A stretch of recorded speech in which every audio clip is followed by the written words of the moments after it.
You're not the boss of me now. And you're not that big.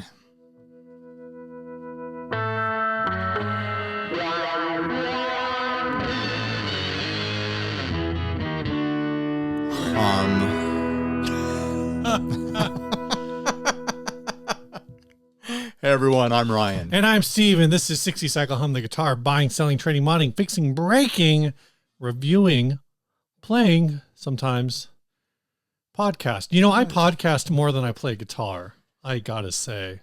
That's a little sad, Steve. It is. I definitely play guitar more than I podcast. Yeah, but I definitely podcast better than I play guitar. So there's that. Happens. We've got that going on. Which one of these is me? Is it 3? You're 3. There we go. I'm going to turn myself down a little bit. This first ad was sent to us by Greg Straub. Thank you, Greg Straub. And this happens to be a guitar that is a bit of a dream guitar for me. This is a... Okay, go ahead. Sorry. No, go ahead. Sorry. Go ahead. Sorry. No, I want to hear what you have to say. Well, what I was going to say is this is a Yamaha SG-2 made between 1966 and 1971. It sounds great, Ryan, which is probably why you want one, because they sound great. It's been worked on by a previous owner, and I'm not entirely sure what's been done to it. It has a hairline crack in the back of the neck and a hole in the faceplate. The pickup cover is also loose. So this is the Link Ray guitar.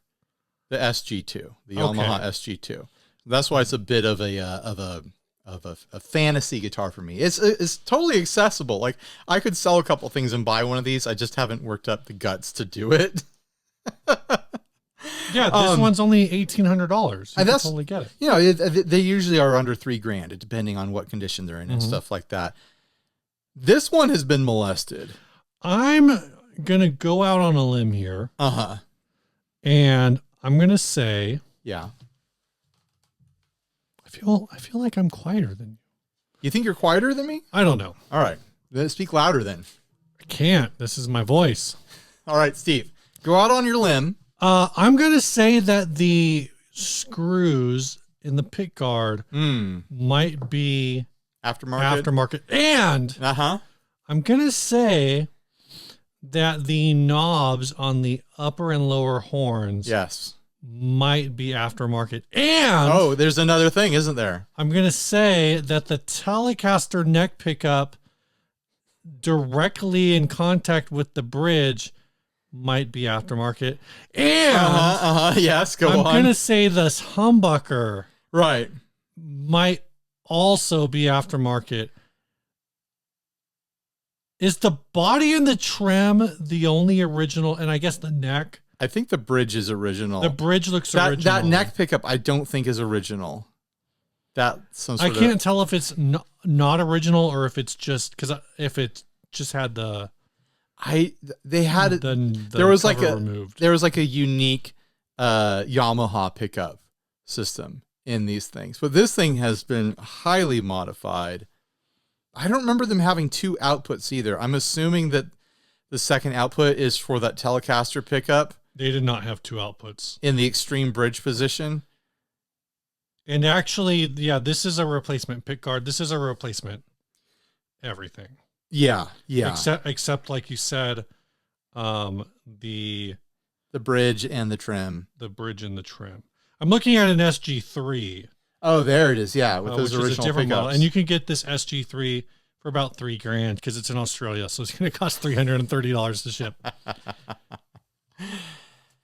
This is rough, man. It is. It's sad to see something so cool and old and vintage that, like, vintage in a way where you could still buy it, but it's sad to see it mangled in a way that, like, none of this is cool to me. None of this is like, oh, yeah, I see what they were going for here. All of it is baffling to me. It's reversible. In theory, if you were able to find an original pick guard and the original parts, you could reverse this and take it back to stock. I don't think this guitar has any business above $1,000. No, I totally agree with you there. If this is $900, then like say it's $950. It's a, yeah. Then maybe you go like this is my this is my it's a salvage this job. is a restoration project. It's a rescue project. Yeah, you're gonna spend the next 5 years like rebuilding this one part at a time. I know it's a rescue guitar, but I honestly feel like it rescued me. Gosh.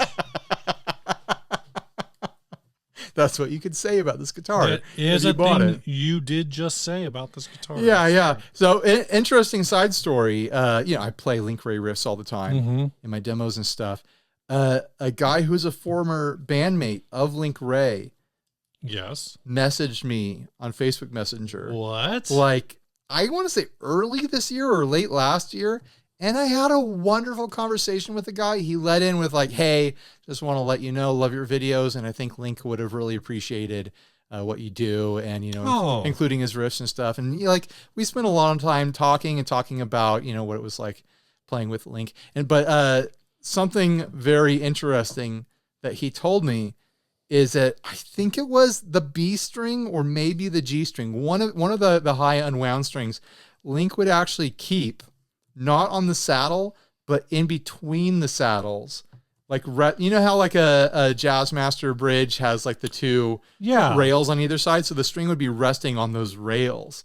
And it was part of like his whole sound or whatever. Like, so it'd just always be a kind of like buzzing out, doing like a sitar thing. Like sitars. I was going to say it'd be kind of dead, but it's not dead. It's exactly that. It's a sitar. Yeah.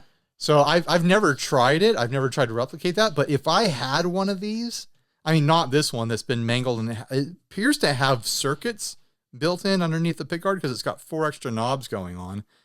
If I had one of these, I would give that a shot. I think it's like, can I do the Link Ray thing? I think it basically, maybe it has a volume tone for each pickup.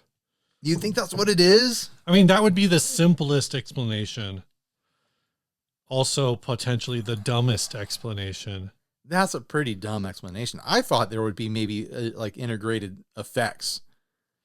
At least it's still got the wiggle stick, And the body itself looks clean, despite this nonsense going on. But here's the thing. You're going to get, maybe not. I'm going to say this, but maybe I'm wrong.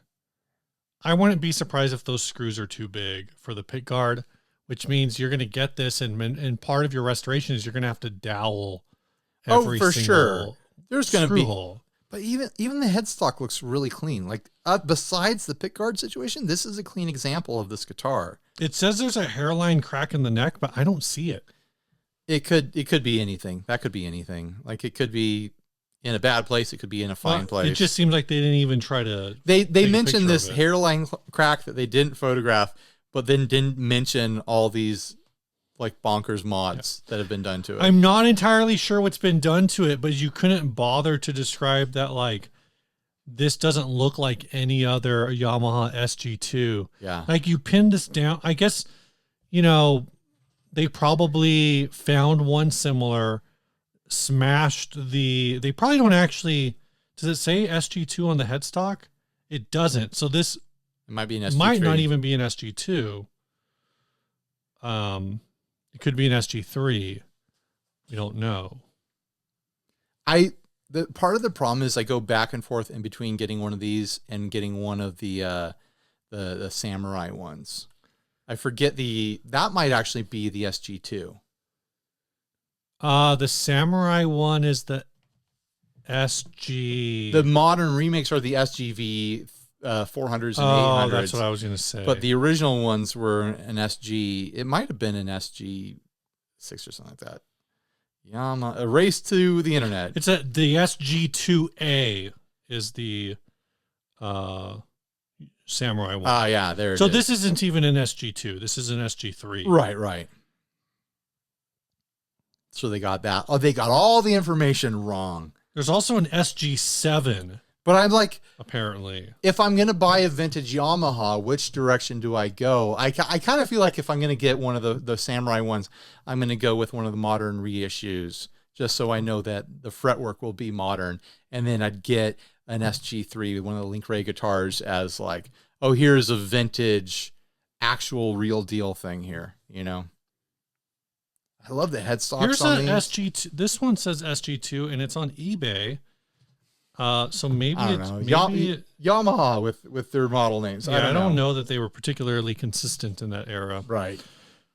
But it's a tragedy. It's tragic to look at this, and I mean, it can be restored. I think you got some clean guts here, but good luck finding an original pickguard, original pickups. Yeah. Like, yeah, you can redo the wiring or whatever, but those pickups and the pickguard, it might be tricky to track those down. And like I said, this isn't a high enough demand instrument for this to be a restoration project price. It's got to be below $1,000. Like I said, at $1,000, I think it's a restoration project. Here's where I'm thinking. If I already had one of these in good shape and I loved it, I would consider buying this as my own project platform. At $1,800? No. I think max 11. I'm close to where you are, but a little higher. And that's me imagining me loving right with this guitar. I've never played one in person. I don't know what they're actually like.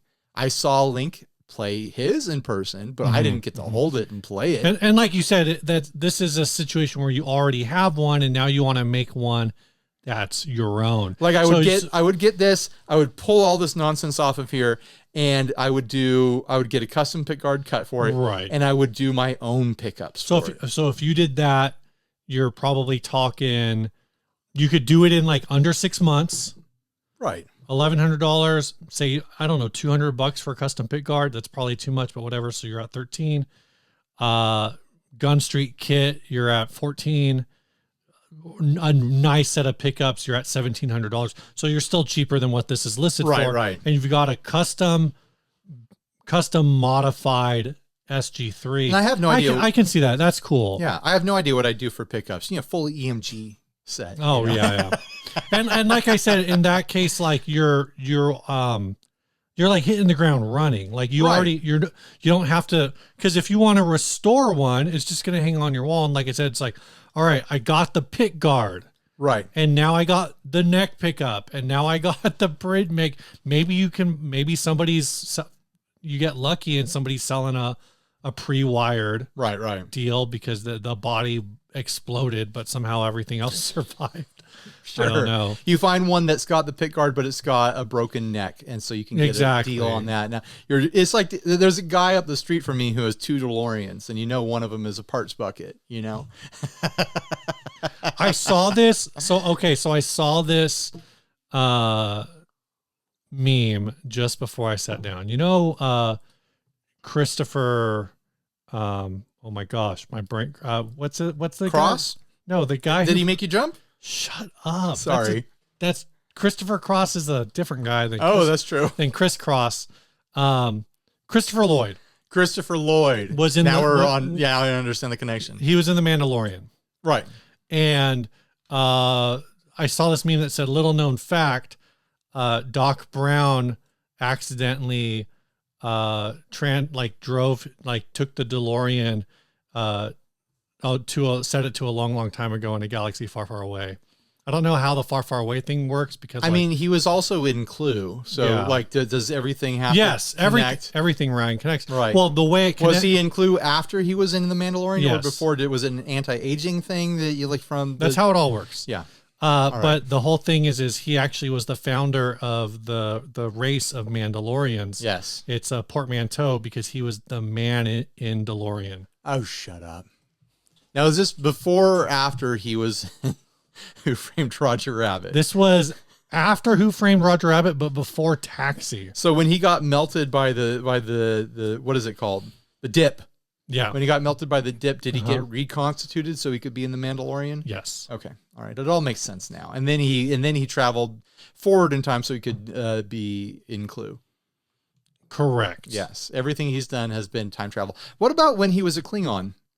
That was after. Why do I remember so many of his roles? He's one of those guys where you spot him, you're like, there you are. That guy. There, that's that guy. Even before you watch Back to the Future, like he's one of those guys. He's just one of those dudes. All right, so yeah, I think you and I share a consensus on this. It is priced too high. The modifications done are, they're sad. And who knows though? What if you got it and you're like, holy hell, they have a point. Yeah. That Telecaster neck pickup in the extreme bridge position, brilliant. This humbucker right next to it, fantastic. All these giant self-boring metal screws used to hold on the pick guard, a revelation. I'm going to leave it just as. Those are the same screws that I used to like screw down the tin roof on my shed. Yeah, those are the same screws I used to make my cat netting to keep the cat from jumping out of the yard. Ah, okay, gotcha. I was like, what'd you do to your cat? Yikes. I turned it into a net. All right, so what's next? We're going to talk about housekeeping? I did want to say first that I think this ad is a very strong contender for the Adventurers Club. I haven't looked at the other two ads, but I had right now it's winning. I had a pretty good time talking about this one. Of course, the Adventurers Club is you send us ads that fit the show. They're from... And we talk about them. They're either like the most ridiculous of Reverb, the craziest of Craigslist, the most offensive of OfferUp, the most maligned of Marketplace. Where you find used guitar gear ads, and you email them to us at 60cyclehumcast@gmail.com. And if we pick your ad as the best of the episode, what do we do, Steve? We send you an email. Steve does, and we will try to get you a little prize in the form of a $25 digital gift card. And what's it printed on, Steve? The retailer your prize is printed on high quality, thick with 3 C's digital card stock. That's right, virtual card stock. And I'm very serious business. Like I actually do put in effort. He does. I faked a Canadian address. I currently am in negotiation with Peach Guitars in the UK because apparently buying stuff from their shop when you're an American, I did something wrong. So I had to contact their customer service, but I'm working on it. You know who you are. I'm working on it. Okay. Steve works too hard. It'll be resolved, but hopefully before this episode drops. Something easy for Steve to do. If they live in other countries, it just makes it complicated and there's not anything easy. Right. But it's fine. Hey, help Steve out. Be from America. Help us out. Just move to the United States. Just move here. Get one of those things where I'm going to ship it to an address, a P.O. box in New York City, and you've got a forwarding thing there. That's a thing. No, I'm just kidding. This is all worth it to get your 25 digital gift card. Yeah. No, it's cool. I'll take care of it. Steve works hard on the details, which is why this show still exists. Is because Steve works on the detail side of it. You guys know me. You know that everything would fall apart if it all rested on my shoulders. And of course, this is all funded by the folks who support us over at patreon.com/60cyclehumcast, like these folks did at the $1 level. I'm really excited about this one. We got a bunch of them. Yeah, at the $1 level, I'm mostly excited. I'm excited about all of them, but I'm very excited about this new Patreon, Mr. Harry Butts. Mr. Harry Butts.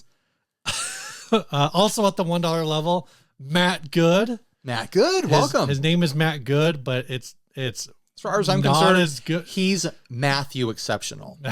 Matthew great. At the $5 level, we've got Philip Miller and Chris Lensing. Nice. At the $10 level, which is our inner circle level, there is a link. I probably need to repost it in the Patreon for just the inner circle tier. That is a link to my personal Facebook page. You become friends with me. I get you in the Facebook group where Ryan almost never posts behind the scenes stuff, but he's supposed to, but he doesn't. Every now and then I think to do something. We all used to be a lot more active there. Yeah. But it's a good place to ask questions about what's going on behind the scenes, or it's kind of just like a more focused subset of our main group. So if you find the main group overwhelming, the inner circle, you're going to kind of get the same. If you have a real question, you're more likely to get a quality response. A perk of the inner circle is that recently I sold a bunch of stuff on Reverb. Oh yeah. And I jumped in the inner circle and was like, hey, if you want to buy into this stuff, when you make an offer, just knock 20% off and include this special code in the comments, and I'll know that you're Inner Circle, and I'll just accept your offer. So at the $10 Inner Circle level, we've got Kevin Ramsey. We've got Ryan Berman, who sent us the Dad 250s. Nice. I still need to film that thing. We've got Vincent.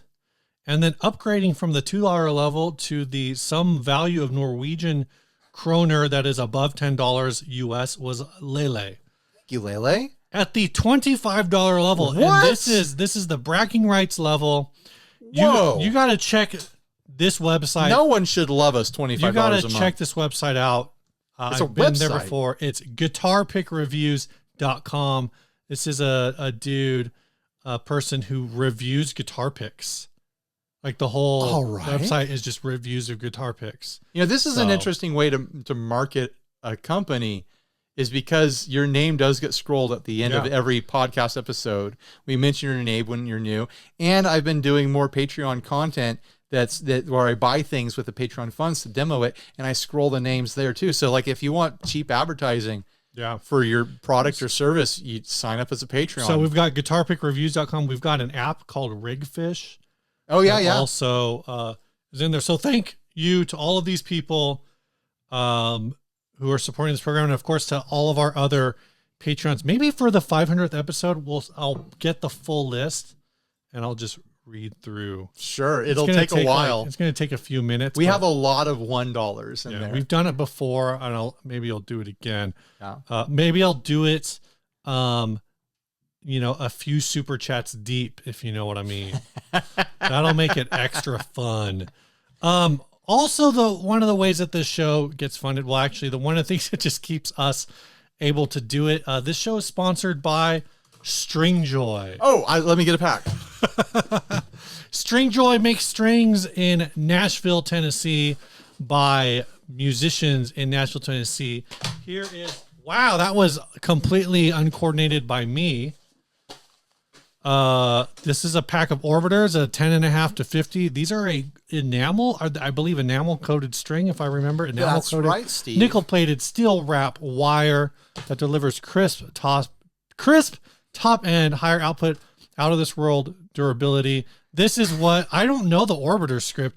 This is what I have on my Gibson Les Paul. They've been on there for probably a month and a half now, and they still play like brand new. Every guitar that I have these on, like the strings just last and last and last. My Les Paul hangs on the wall, when I'm not playing it. And they don't have that thick, weird, like condom feel. No, that it's not like older style, like coated strings have, where you play it for a while and then you start to get that fuzzy, plastic thing happening where you strum. Like they feel like metal. They feel like regular strings. Like they're just, he said it was like a ceramic coating. Yeah. Well, and it's like enamel, whatever that means.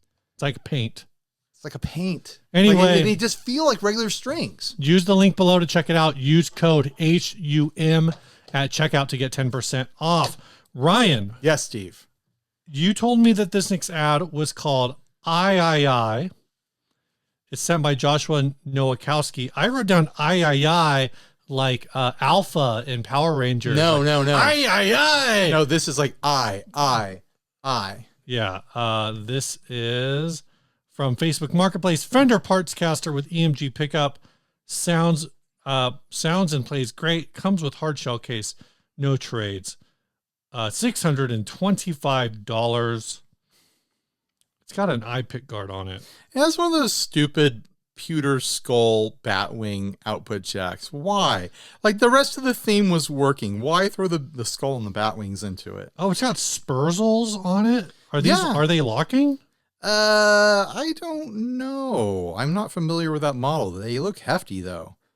They've got red tuning pegs on it. Well, I think they've been painted. You think they've been painted? They sell ones that are like powder coated. Is this all? I think that's just powder coated. They're older, so they're worn a little bit. They've got an aged relic back of the neck for that soft like a gun oil sort of thing going on. This is a 75th anniversary Stratocaster made in Mexico. Some very unconventional relicing on the body. like thick gouges in the armrest area and little gouges throughout to give this speckling look. And then a pick guard that's got eyeballs all over it. And then a single knob that happens to be an eyeball itself. Where do I get an eyeball knob? And then a red AMG, of course. I don't know, like, he's selling it so like we can critique this thing and be like, who's going to want to buy this at this price or whatever.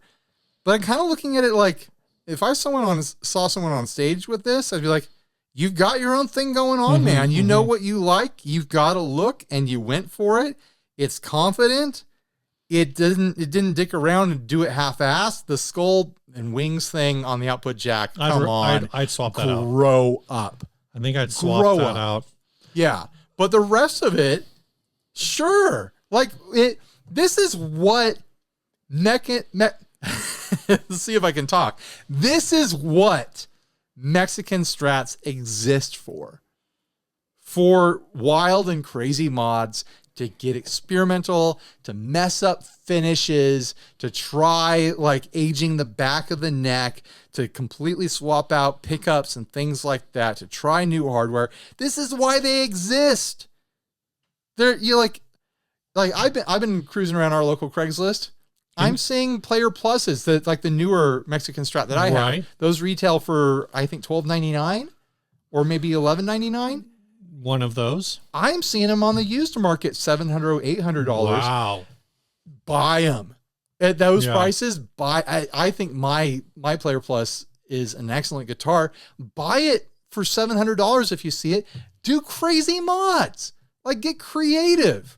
That's not, it's a couple hundred more than a Squire, but you're getting yourself an excellent Fender. It says Fender on the headstock, and it's just begging for mods. This person did it. He heard the call to do crazy mods, and he went for it. I'm really interested in this body. But now he's trying to sell it, and he's an asshole and an idiot because it's like he probably wants too much, and no one else would want this. Do you think this is too much? $650? I feel that that's a little bit steep for something that is $625. It is so personalized, and there is irreversible damage as far as the relic goes. But a little bit of sandpaper and elbow polish and elbow grease, and I wouldn't mind that body. I'd still have fun with that body. I would swap out the pick guard, and I'd leave the red AMG. Why not? But like throw on a black pick guard or a white pick guard. Is your Strat in here? Okay, it's right there. Yeah, it's right there. It's behind me. There's a really interesting part on this guitar that I'm just can't figure out. It's got a 2-point trim. Yeah. But it has traditional saddles on it. That can be a thing. So what I'm saying is, like, I don't know when they would have done that. I'm not saying you're trying to date it. I'm trying to date this guitar. Well, there's a serial right there, Steve. I know it's a 2021 neck. But I just can't, like, I don't know. Let's see, Fender Player, because yours is a Player Plus, right? Yeah. So Fender Player Stratocaster. This is a Fender 75th anniversary neck on here. Did they say the neck is MIM, or did they say the whole thing is MIM? They just call it a parts caster. So the body could be anything. Yep. Yeah, I'm going to say this is overpriced. I'm going to say it should be $500 out the door. Yeah, okay, that's a Player Plus, Player 75th. This might not be a parts caster. It might be the whole thing. It might be the whole thing. Well, it's got a pickup swap. It's got a pick guard and a pickup swap. Right, but I'm saying, like, when I'm thinking parts caster, I'm usually thinking like either the neck or the body isn't. May I direct your attention to the output jack? Oh, yeah, clearly that's not original. And the tuners as well. You're not upselling anyone on the part swaps on this. You are taking a loss on this guitar. I'm sorry, dude. Unless you didn't, maybe you got great money on it. I mean, this was like an $850 guitar new. Right. So they're probably selling it for like what the a little bit underused, but maybe it should be deeper. Depending on, I think you're onto something. Depending on how deep these gouges are, deep. They do look deep. I would take a sander to it, and I would do a more traditional armrest relic, where just get the smooth striation going on. Unless someone loves that look, I don't know. Leave that splatter, like you mentioned earlier, that kind of splatter relic as it is. Yeah, I don't mind that. The textural kind of like there's cavities in it, you know? Here's the thing. What was, in the last 3 months, the hottest new Fender guitar? Oh, the Blink 182. Why are you bringing Blink 182 up, Steve? Because I love talking about Blink 182. No, because this again. Because this is a single pickup, right? Single knob, but it's not a hardtail Stratocaster. To put 5 springs on it, it's a hardtail. Congratulations. Yeah, but you get that resonance from the springs, Steve. There's ways to block it off. Just take the springs off and put a 2-inch or 1-inch wood block behind the thing. All right. Have you ever seen those ones where like they put like a gate latch in the trim? Yeah, totally. I always imagine that must rattle. It probably doesn't once there's pressure against it, but that's what I imagine whenever I see that. Let's judge the rest of this person's rig. They got an angle mini head. I mean, clearly this person likes high gain, aggressive music. They've got it EVH 5150. I'm not going to talk about an orange amp cab. An orange amp. Honestly, this looks like the rig of somebody who went to Gear Street in a recent year. I don't know who. Sure. But it's like, oh, you've got an angle amp and a 5150. Right. Are you sure you're not hanging out with Henning's crew? This person definitely watches Henning's videos. So thanks, Joshua. I think that's all I got for this ad. You got anything else? No, I feel really confident in saying that this should sell for $500.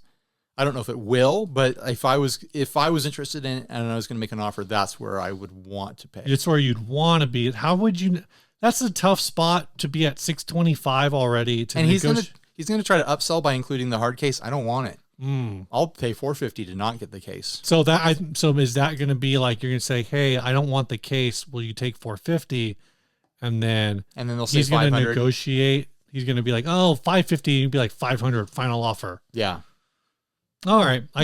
Because otherwise I don't like, that's a tough, for some reason, $500 sounds like a good price. I just don't know how you haggle there. And then I'm just going to pull off the eyeball knob and I'm going to sell the guitar. I'm just going to buy it just for the eyeball knob. I'm sure if you Googled eyeball knob. I know. I don't hate this thing. And like I said, like swap. I'm not sure I hate the pickguard, but I would probably end up swapping the pickguard for black or white or anodized, silver anodized or something like that. I don't know.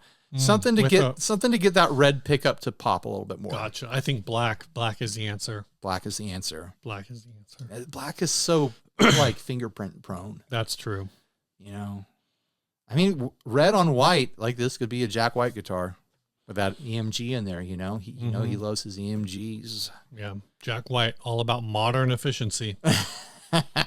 Someone, before you go in the comments, yeah, I know he was playing a freaking EVH guitar or Ernie Ball Axis or whatever for a while there. So yeah, I know he's joined us in the 21st century.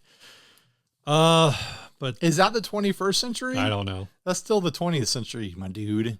When he starts playing, you know, like one of these multi-scale 8 strings, then maybe that's the 21st century. When's the Tim Henson Jack White collab going to happen? Are there any guitars that are absolutely definitely a product of the 21st century that don't have their feet in the 20th century? That's a question we should have at NAMM. What is the newest guitar here? I feel like that. Okay, well, let's do this. Let's just talk about this. Let's talk about this. We don't have an official topic, so let's see what Steve is gearing up to do. No, I want to think about this. I think this is interesting. A mind experiment? A 21st century guitar. When did Parkers happen? Oh, were they in the 90s? In the 1900s. The 1900s. Steve. I think they came out of the 80s, if I'm correct. No, really? You think they might have been early 90s? I was gonna say like maybe Like, okay, what parts need to be like how? That's the tricky thing. Like, so how much do we need to reinvent the wheel? My thought was like maybe the. I'm thinking new shape. I'm thinking new materials. Like carbon fiber stuff existed in the 90s, but it really wasn't accessible. Like, so like one of these more modern, like full carbon fiber, like unibody sort of situations. I mean, headless stuff existed in the 80s and the 70s and stuff like that. Right, because I was going to say Strandberg, but Strandberg, maybe that gets you back. I don't remember seeing multi-scale stuff in the 1900s. I'm sure it existed, but its popularity has definitely popped more. So this is a headless one, so maybe you're going to already say, well, headless is too much Steinberger, but I'm thinking Aristides. Sure. That's I going think that Aristides direction. is maybe the closest to a fully 21st century instrument. We really can't have this conversation until the year 2099. And, you know, like, I don't know if we're going to podcast that long. Yeah. At this rate, probably. Once I have like, well, here's the problem, right? So I had this conversation at work the other day. Because you work in biomed and know which direction you're going. We know if my company is actively manufacturing pharmaceuticals that will shorten your life or pharmaceuticals that will extend your life. Right. But somebody asked me like, how much money I think I need to retire? Which is a question that like, I think everyone maybe should think about. And I think for like, I have a formula in my head. I'll never, whatever number it is, I'll never have it. I'm going to work till I die. So the thing is, so there's a whole investment strategy that basically once you hit like, it used to be like 1.5 million. Now I think it's 2 million in investments, that your average annual rate of return is enough for you to just only withdraw the interest. Right. And then you never lose money because like your core investment will just, because you can live off the interest. Because you can live off the interest. So that's what they say, like, oh, that's the number that you want to target for retirement. So like I said, oh, well, when I retire, like then the podcast will be over. But then if I'm retired, I'm going to have all this free time. If anything, the podcast is going to ramp up. If anything, like once I retire, I'm going to want to do 2 episodes a week. And I'm still going to have to edit it because I won't be retired. And no, I'll edit it because I'll be retired. Like you can edit it in probably, how much time do you spend editing? Like 2 hours, 3 hours? Depends on 4 hours. How crazy we got. 5 hours? It's a couple hours usually. 2 to 5 hours. It's going to take me 10 to 20 hours, but because I'm retired, I'm going to have time for it. It's your old man passion project. I'm finally going to learn Photoshop in my retirement. I think if Photoshop's what you use to edit the podcast. Oh, right? Yeah, totally. I edit it in Photoshop. That's right. Totally correct, Steve. You're well on your way to being a podcast editor. I would actually be totally fine with you editing the podcast. It's not hard. I think you could do it. The problem right now is it would involve you pulling the cards and then uploading the raw file, like the raw audio and the raw video to Drive. You're here right now. Oh, that's true. I could just take the cards with me. Oh, yeah, that's true. Take the cards home, Steve. We should think about this at some point.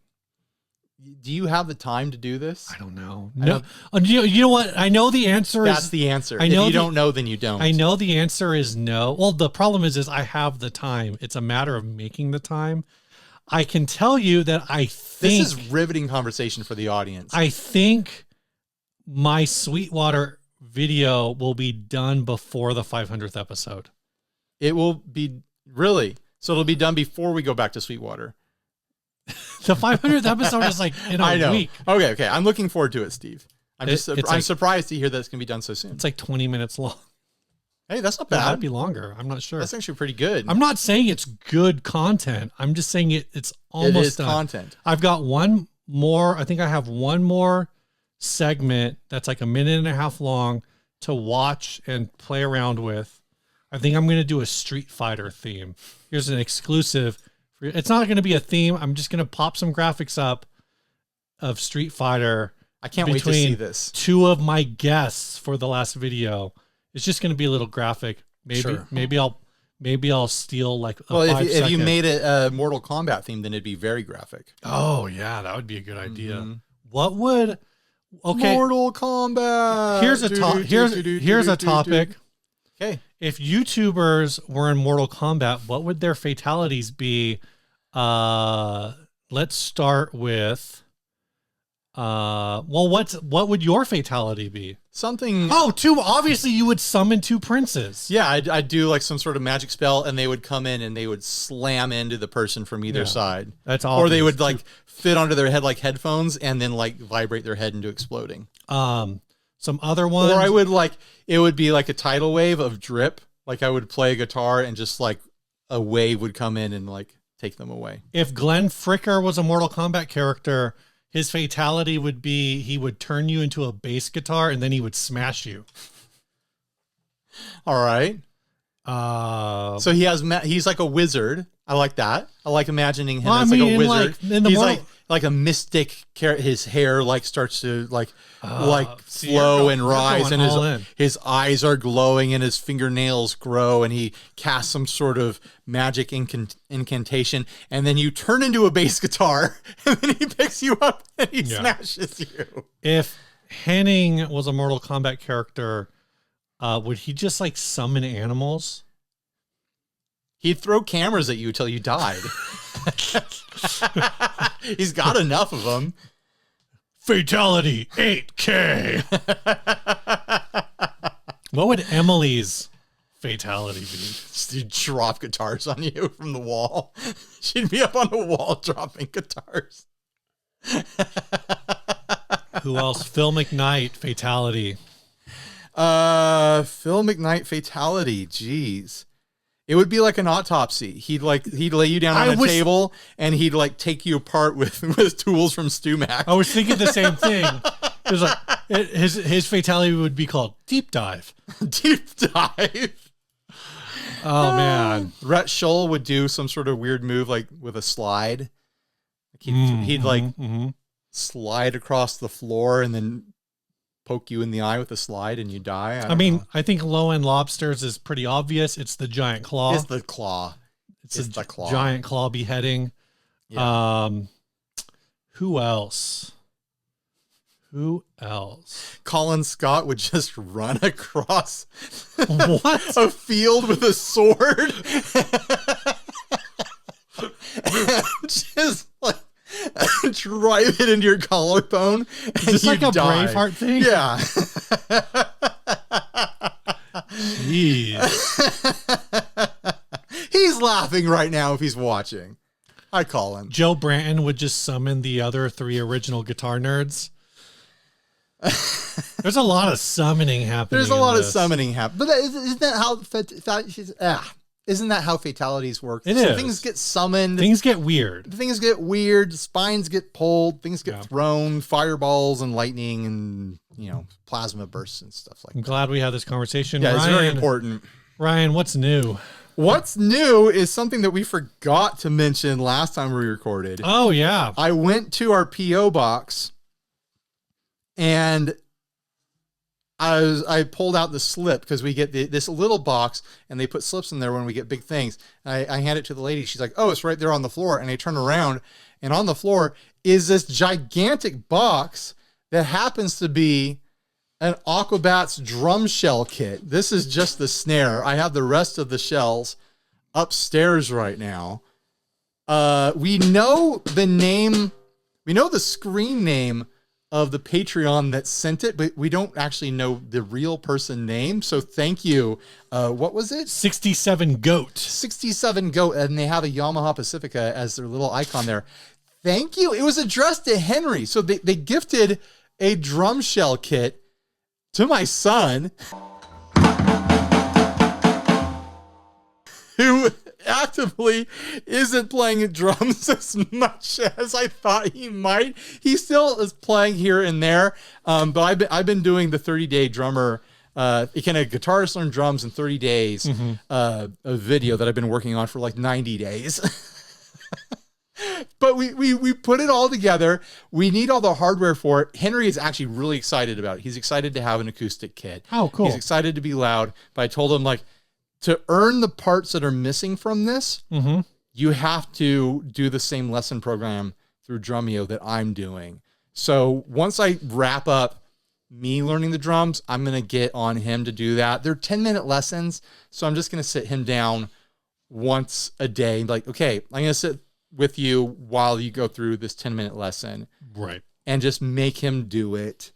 And as he learns, and I'll buy him a snare stand, and then I'll buy him a hi-hat stand and hi-hats, and I'll buy him a ride cymbal, and I'll buy him a crash cymbal and stuff like that. I'll complete the kit. He needs a throne for it. So I'll get all that stuff, and I'll give him something to work towards learning on the electric kit so that he can play on the acoustic kit. It's a really cool kit. I'm stoked on it. It's got one of the little bass drums. Oh, really? I've always really liked the sound of like little bass drums. Yeah. So it'll be a fun kit. It'll live in his room unless he doesn't want it to. Maybe we're going to have to figure out where all these drums are going to live now. But I want to thank you. It's such a generous thing to do. Like, holy hell, dude. Like we were all just blown away and surprised and shocked by this extremely generous gift. I don't think anyone else should be that generous, but we're very, very thankful for it. If you do want to send us stuff to have us hold up on the show and talk about, the address has been up here this whole time. We have a UPS box, and you can send whatever you want as long as it's legal and it won't harm us. Please don't send things that will harm us. No snakes. No snakes, please. No, not like that one time where I opened it up and it was just snakes pouring out of the UPS box, which is really weird because the back of those things are open so they can put stuff in there. So I don't know how they convinced the snakes to stay in there. The UPS made it work somehow. This is an awful episode. Hopefully next week's will be better. It's going to be our 500th, Steve. It's going to be our 500th. That's crazy. Do we want to say anything else about it? We're going to do a live stream on Sunday night. So that will be Sunday. We're going to do it at night? I think so. All right. When else would we do it? I don't know. I was imagining like a midday thing so that like our East Coast viewers could see it. But you don't think East Coast can stay up till 9?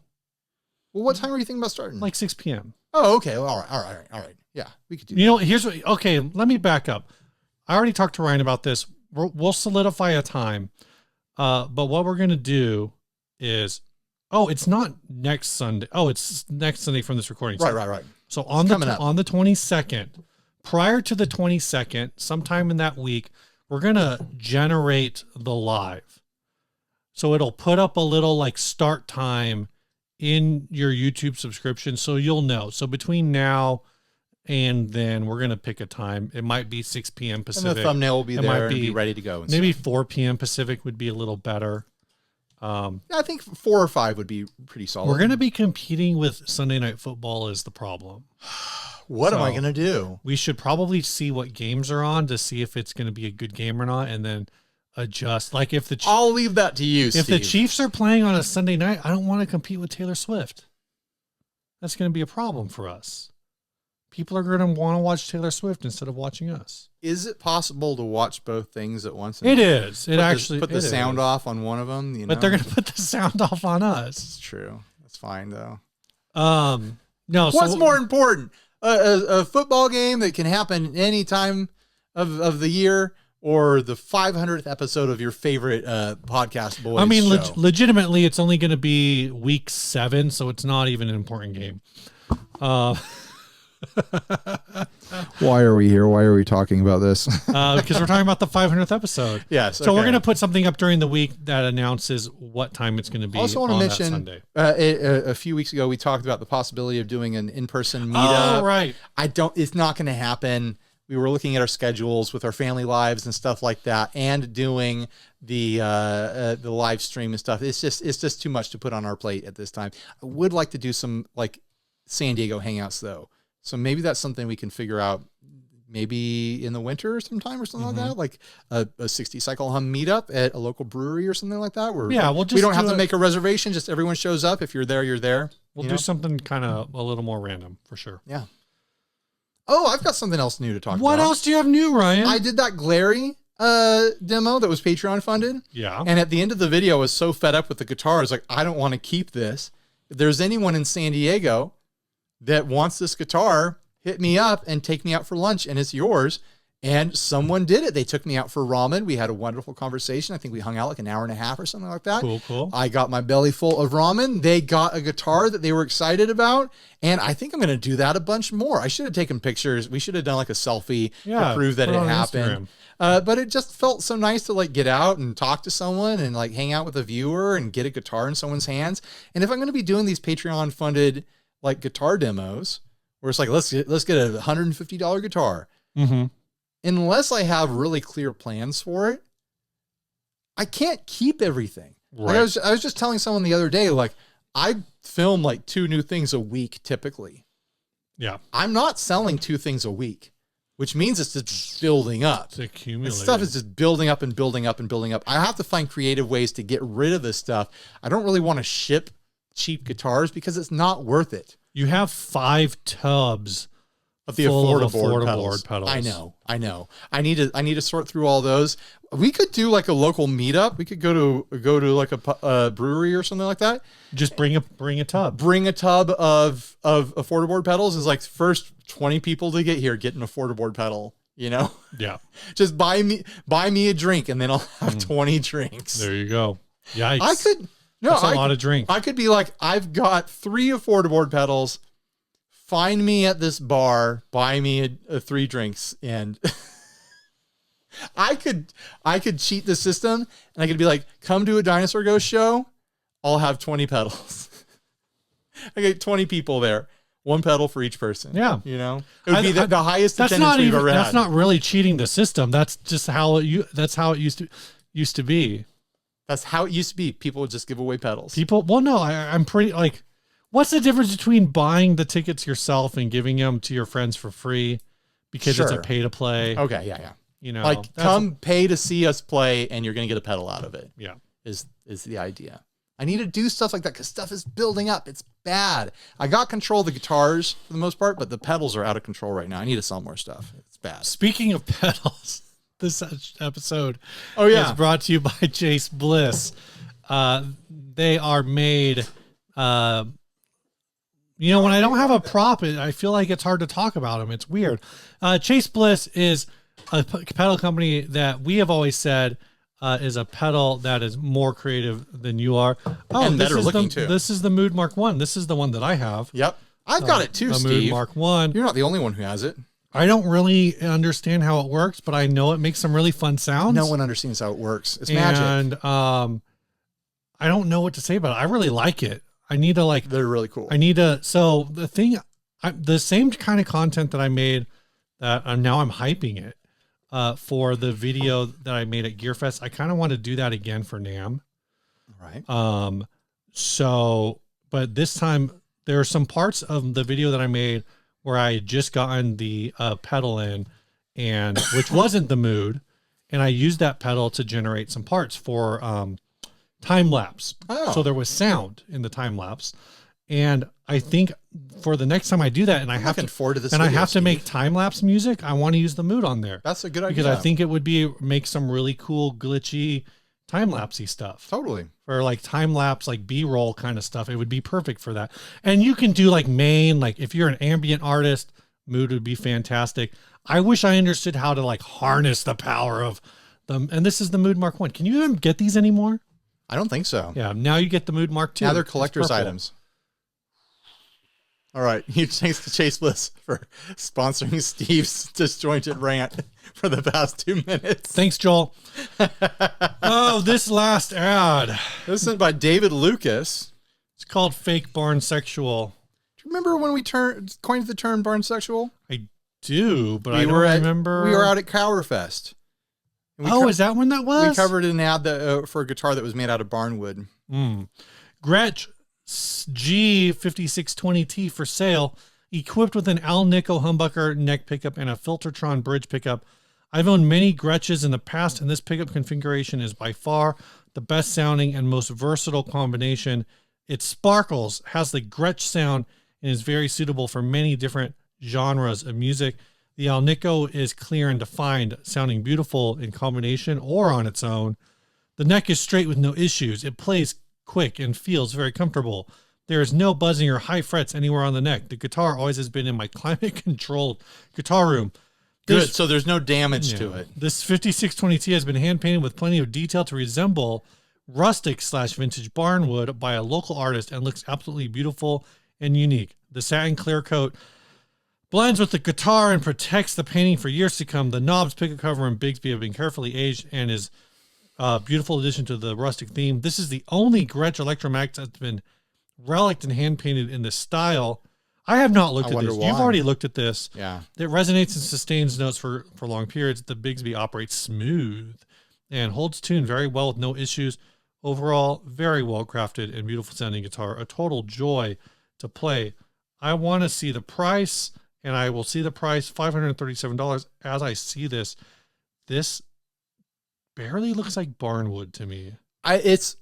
I want to see this in person just so I can understand the finish. If I understand this correctly, the wood that you're seeing is not wood. It is a painting of wood. Right. But it's been painted with plenty of detail to resemble rustic. But then it looks like there's a lot of textural elements here, and part of it is a big portion of smooth paint. I'm trying to figure out how this was accomplished and why it was accomplished. Did the artist, as mentioned, paint the purple areas, or did they chip away the purple areas and then paint this wood pattern on the exposed areas? Because the purple areas certainly look like there's like a textural scraping away thing going on. Yeah. But it doesn't look normal. So it looks very stylized. It seems like this is designed to make you think that this was originally a barnwood guitar that's been finished and the finish is falling off. And by barnwood, listen, I hesitate to call this barnwood. This looks more like swampwood to me. It's got like this rusty, kind of like maritime ship kind of thing going on. There's copper green rust dripping down through the grain and weird dark spots and stuff like that. When I think of barnwood, I think of wood that has been silvered. You know what I mean? It has a silvery look. This has a green algae waterlogged look to it. So I was trying to figure out why I'm calling BS on the barnwood claim. Yeah. This is swampwood.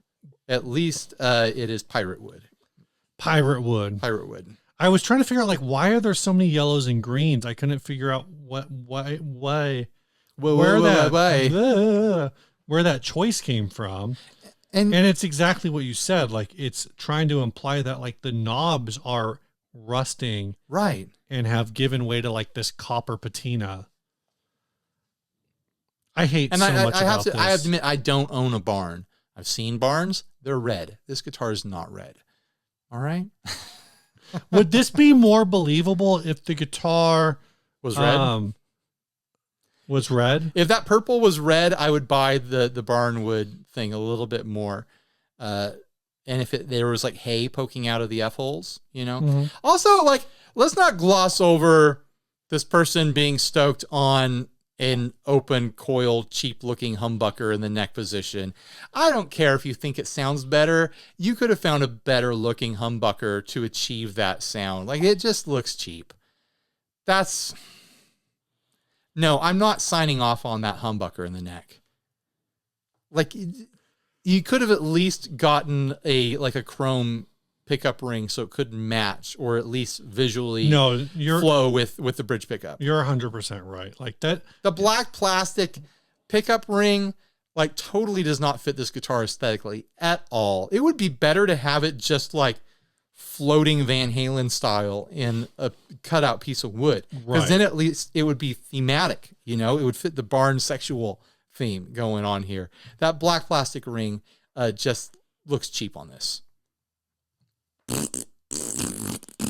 I'm doing a thumbs down while making a fart noise with my mouth for the audio podcast listeners. I feel like this would work more if it just was a single pickup. Yeah, totally. And just, there's going to be a hole in the guitar where the old pickup was. Leave it. lean into that aesthetic, you know? Just leave it. It says the pickup cover is aged, but I can't, there's not like a good enough picture of like all of these pictures are a little flashed out. What's the overexposed? There's not enough pixels either. Like the whole thing is really compressed. So that's pretty gritty and grainy. You know, I don't know if that's the photographer's fault. Maybe it's something that happened in not in your screen cap, but in the original screen cap. Or no, my screen caps are immaculate. Oh, I'm sure. Yeah. There's nothing wrong with my screen captures. I make them nice and big before I screen crap. All right. I don't know if I have much else to say about this. It's an Electromatic. This is like a new price, right? This is, yeah, I feel like this is maybe an $800. I don't think so. Those Electromatics are more affordable than you realize, Steve. You think a 5620 is $600? Oh, you know what? This is this Canadian money? This is in Canada, but I don't know if these are, I think these are American dollars. 537. I see one for $499. That's a different F-hole shape, though. Are we sure this is a 5620? Says it's a 5620T. Maybe it's just an older year. The 5620 has a different F-hole design. Yeah, this looks more like a 5665. There's a 5665 on Sweetwater that's actually also purple. Is that it? That's not it. That's not it. Because that one's got wood. This must be an older one. Here we go. 5620T hollow body used. Oh, that's got the different F-holes, though. Yeah. They don't know what this is. This might be a long-lost prototype, and it's worth $10 bazillion. I don't think that's accurate. Yeah, that's probably not accurate, huh? Thanks for bringing that to my attention, Steve. I thought that was accurate, but now I'm starting to doubt myself. It's maybe some older model. Maybe it really has been aged and weathered in a barn naturally. That's how aged it is. Yeah, it's so old we don't even know what model it is. I think that Bixby is either aftermarket or they stripped away the black paint. I think it's just stripped away. It looks handsome. If you've got a Bixby with black paint on it, strip away that black paint. It looks better without it. Someone gave them the Beat Boys, and then they stripped away. I think they have the wrong model number, because all the ones I'm seeing have that like teardrop eyebrow swoosh. Gretsch single cut semi hollow. That's what this is. Maybe no inlays, so it's not a 5427T. I shouldn't say it has side inlays. Maybe this one, the 5420. The 5420 is like one of those thick boys. That might be it. That might actually be knob positions are wrong. Oh, really? It's a mystery. Tell us in the comment section which one you think this is. Oh, there is a 5427T with the same, like this one has the same knob configuration. Different bridge, though. That one has like the jazz bridge. We're not going to spend time on this because we have to get to the Adventurers looking at the prices, though, this is high. $537 plus $100. They're trying to charge for the art and their mod with that neck pickup. No, I don't know what someone would pay for this. It comes down to whether or not someone out there falls in love with the look. I'm not in love with the look. I wouldn't pay $537 plus $100 shipping for this. I don't know where. I would just buy the Gretsch Electromatic that I want because they actually make guitars in really cool finishes, and I wouldn't buy this. I just wouldn't buy it. That's my vote. I will say, though, so I'm seeing similar ones used around $650, $700. So I think whatever the current version of this is like a $900 guitar new. Maybe. I don't think this is I think this is so mangled you can't, it's got to be under 500. Oh yeah, easy. All right, Adventurers Club, man. Let's get to the good stuff. Adventurers Club. What are you voting for? We got the ruined SG-2. We've got the III, and we have this fake Barnsexual. Oh man, I think I'm voting for YouTuber Mortal Kombat. Looking at my notes. We won a $25 digital gift card. Congratulations, us. We'll split it right down the middle. Yeah, just like Mortal Kombat. What YouTuber's fatality is just slicing their opponent in half? I don't know. Sammy G, of course. Sammy G. Yeah. Oh, man. It's hard. From an educational standpoint. So I think Barnsexual is out for me. Me too.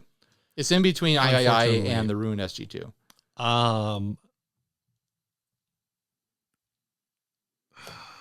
This is going to surprise you. I think I'm going to say ruined SG-2 still. You've talked me into it. All right. Ruined SG-2. Congratulations, Greg Straub. You have now entered the realm of the Masters of the Adventurers Club. Which I think he might already be in. Steve will email you. It's true, I will. And get your details so that he can gift you $25 digitally. This ending song was sent by Craig Brinker. He says, hey guys, I thought I would submit a song instead of an ad today, but first an anecdote.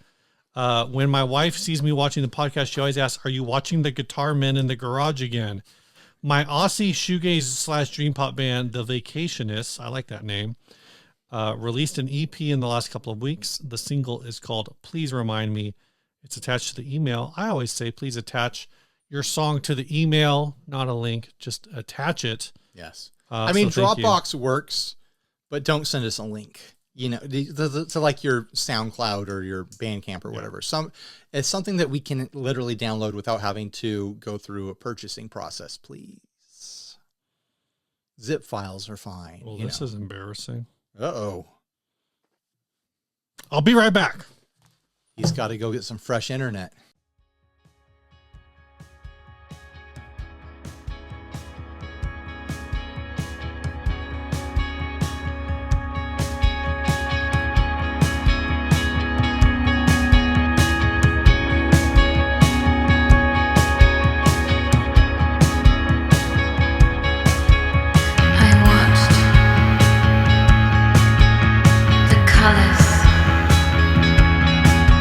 Of the sun.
Beautiful. I really like that. Send more. That reminded me of, I don't know if you ever really listened to them, but Starflyer. Yeah. Big time Starflyer vibes. I think the vocal really reminded me of Starflyer. Sure. I mean, the music too, but the music kind of also reminded me of like Always. This was a really good track. I liked it. Yeah. All right. Bye, everybody. Stay grounded.